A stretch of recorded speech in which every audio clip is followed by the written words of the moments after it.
Alright guys, so here I am. I'm going to show you how to replace the ball bearings on your folding pocket knife. Now this tutorial should apply to pretty much any knife that has loose ball bearings. This knife in particular is a Boker Kwaiken, and the steps will pretty much be standard for any knife. I have my Torx tool here. It's a Husky set I got at Home Depot. Most pocket knives have Torx screws. This one will have a Torx 8 for the pivot and a Torx 6 for the frame in order to take it apart. I have a toothpick and I have a cotton swab that'll kind of help me clean out the ball bearing race itself, and then I will put it back together using some of this HP 100 knife oil. It's great stuff. I use it on all my knives and it just gives it a nice lubrication. You can also use some grease to hold those ball bearings back in place, but I find this to be enough and it works really well for me. So with that being said, let's get started. I'll move these things out of my way and I'll walk you through them as I need them. So I will start by taking the Torx 6, and you kind of got to pay attention to which side will have the screws. A lot of times you don't need to take both scales off. So here we go, starting to take off this side. So I start by taking off these clip screws here, and a lot of times it is recommended that you drop some blue Loctite on the screws when you put them back together. That way they don't back out, you know, all the movements. So take those, put them with your clip, make sure that everything kind of stays together, that way you don't lose anything. There's one, there's two. Now that those are backed out, I'll switch my Torx tool to the number 8. The number 8 there.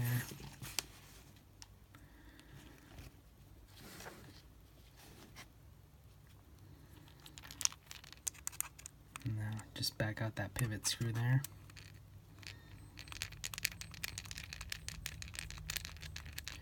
Don't mind that watch ringing in the background. So there's that. So the scale is off, and I like to keep the screws together. So now it seems that this particular knife, I actually have not taken it apart before. We'll need both sides of the scales removed. So I'll go back to my Torx 6.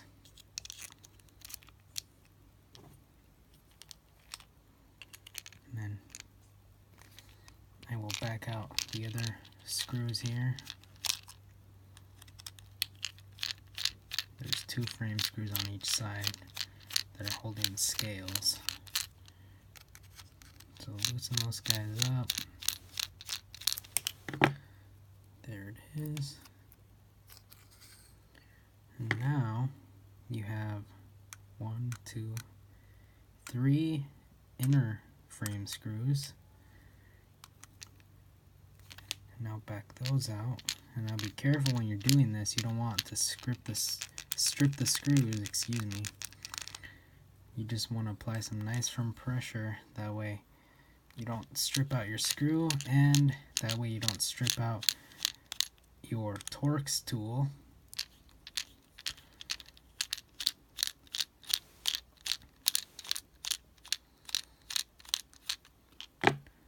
So let's see, let's put the frame screws there together.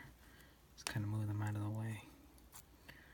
There's the top one, the middle one, the very bottom one. They all appear to be the same size, so we'll have no issues there. And then what I'd like to do is open the blade. That way this can easily be removed here. And then you can just take that, pop it off, put it to the side there. And this is a new knife. I just like replacing the grease that they come with the oil. So that's why I'm doing this take apart, and I figured I'd record my process and show you guys. As you can see, it's fairly clean. You'll get an idea if you have a really dirty knife, just how dirty they can get. And another problem with ball bearing knives is that this cutout right here, lint can actually get stuck down at the bottom here or up here. So when you go to open the knife, your knife will not open all the way. It might get stuck like that. So it's not really all the way back, and then your liner doesn't move over. So it's good to periodically, if you have the ability, take the knife apart, clean it all up, make sure you get any lint or dirt out of that race there. And another thing that is good, if you don't feel like taking it apart all the time, periodically get some compressed air and blow that out with the knife fully assembled, of course. Alright, so let's start on this. So now I'll take my cotton swab, and you can do this many different ways. I mean, you can just do it with your finger, but I like to, if I have the proper tools with me, might as well do it right.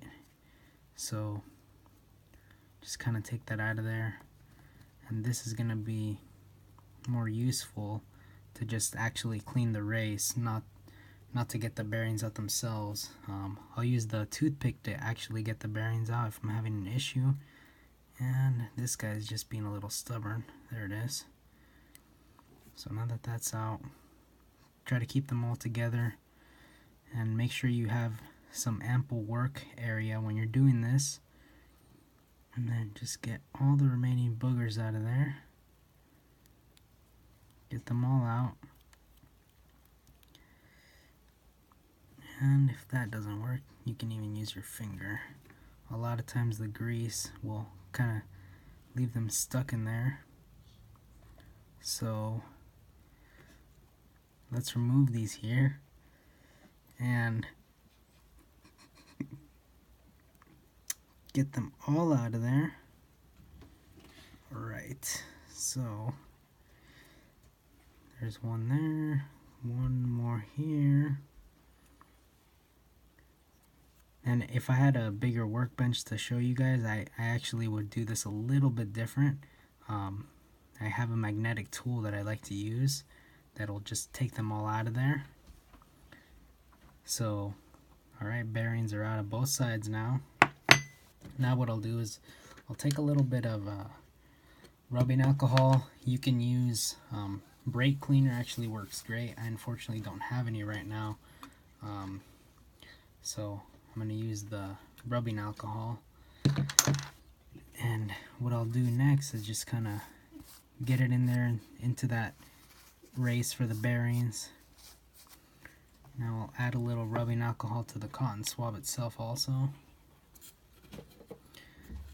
And next I will kind of clean it up in there, make sure all that grease is out of there. Any dirt you might have, you'll get it out of there fairly easily with this technique.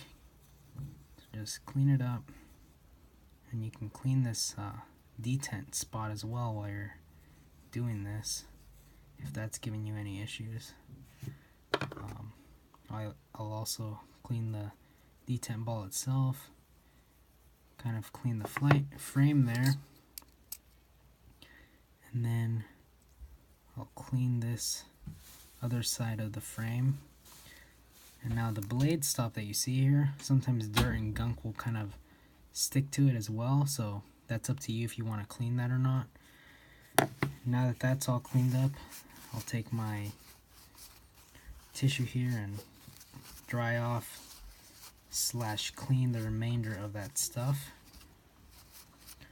and dry off the other side of the frame here, get it nice and clean.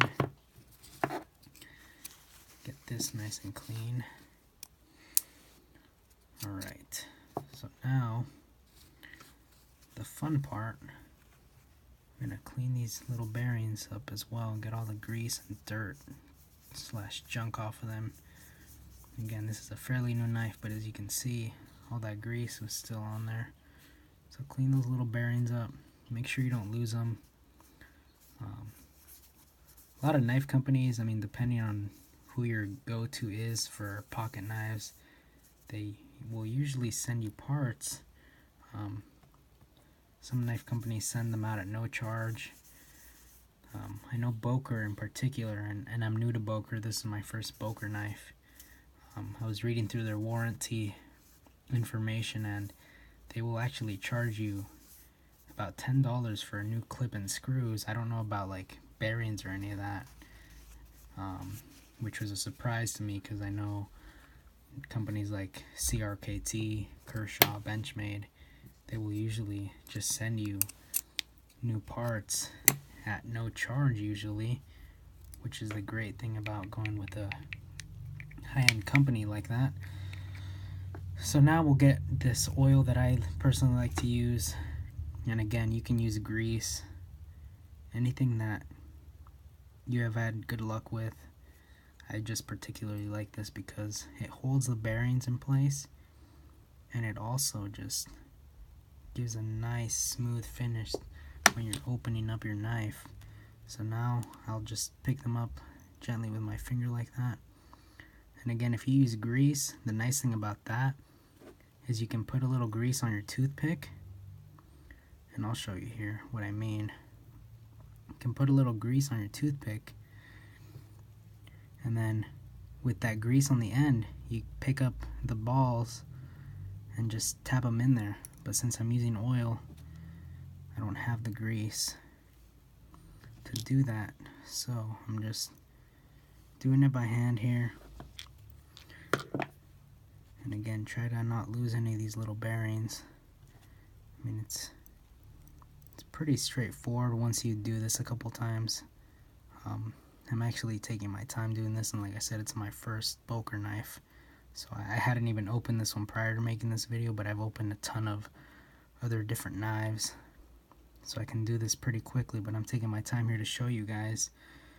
So you pretty much fill up that race there all the way, and now you flip it, and you can see the ball bearings, they don't fall back out because that oil there is holding them. And the same thing will happen if you use grease. The oil will hold them and they shouldn't fall out. When I first started doing this, I tried to do it without any oil, without any grease, because I was an amateur, didn't really know what I was doing. I was just kind of getting the feel for it. And so I had a big time issue trying to put the knife back together, because every time I would flip the knife to put the bearings on the other side, well, guess what? The bearings, they would just fall out. So I came to the conclusion that that was not going to cut it for me. I looked up some other videos. I learned from the best guys in the industry. I did my homework, did my research, and that's what I came up with. So again, now you will usually have about a space just for another bearing to fit, but that's typically what you want, just a little space there to give the bearings enough freedom to move around. So now you'll simply just pop that back on there. You will take the other side of the frame here, pop that back on there, make sure it's seated nice, that way when you go to, there it is, it just popped back into place. That way when you turn it around, the bearings won't fall out and get all over the place again for you. So now we'll do the reverse. You got one frame screw there, one frame screw there, and one frame screw there. And again, it is recommended that you add a little blue Loctite on your screws when you're doing all this. Again, I'm not doing it here just because this is a quick tutorial for you guys. Once I get to carrying this knife every day, I will go ahead and do that myself. That way the screws don't back out on me when I am trying to, you know, just use it on a daily basis. You know, just moving around in my pants, the vibrations, that's what will cause those to back out. So now I put that frame screw back in, and I got my other frame screw. And again, it's nice to kind of keep your parts separate, that way you know where everything is. So there's that one now. Now I will add the front cover there, front scale I should say, and this is real carbon fiber on this Mini Quake, and you can tell usually if it's real carbon fiber because with fake carbon fiber you don't get that nice hump here in the middle. And a lot of times, you know, the knife companies are good about telling you if it's real or not. If you don't know, I mean, you can just call them up and ask. So now I got those screws back on there. It's usually recommended to put the pivot back on once you have the frame put in place, but since I only have one tool at the moment, I'm just going to put the clip back on real quick. That way I can just swap out the Torx driver bit I have there on the end and then not have to switch it back out one more time like I did earlier. So just tighten that sucker up there.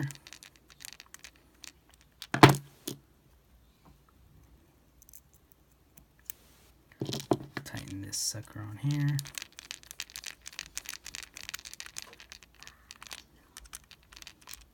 And I'm now going to switch over my Torx tool to the number 8. Pop that guy back in place. Tighten that up. And what I like to do, I just like to get it nice and snug. Close the knife. And as you can see, and you kind of hear, the blade is not centered, it's rubbing on the side there. So I like to tighten my blade up just enough to center it. So now it moved over. The point is nice and centered, and it should flip like brand new. And there are no grinding sounds, no hesitations. Just a nice, open, smooth. And what I'll do also is I'll take a little bit of oil here and just clean up the blade. I like to have a little layer of oil on all my blades, that way they don't rust. A lot of people assume just because it's stainless that it's stain proof, which is not the case. It's stainless. So there it is, guys, a full tutorial from top to bottom. I know it's a lengthy video, but it shows you the complete steps, how to take a knife apart with ball bearings, how to put it back together. And again, this applies to pretty much any knife with ball bearings, IKBS, which a lot of people do not like working on because they think it's a pain in the butt, which at first it might be, but once you get the hang of it, it's really night and day. So there's that first tutorial that I made for you guys. I'll go ahead and post more how-tos. I'll be doing a Kershaw next, how to just take the knife apart, clean it up with the Speed Safe Assist on there. Leave your comments, questions in the comments down below, and I would be glad to answer them for you. See you next time.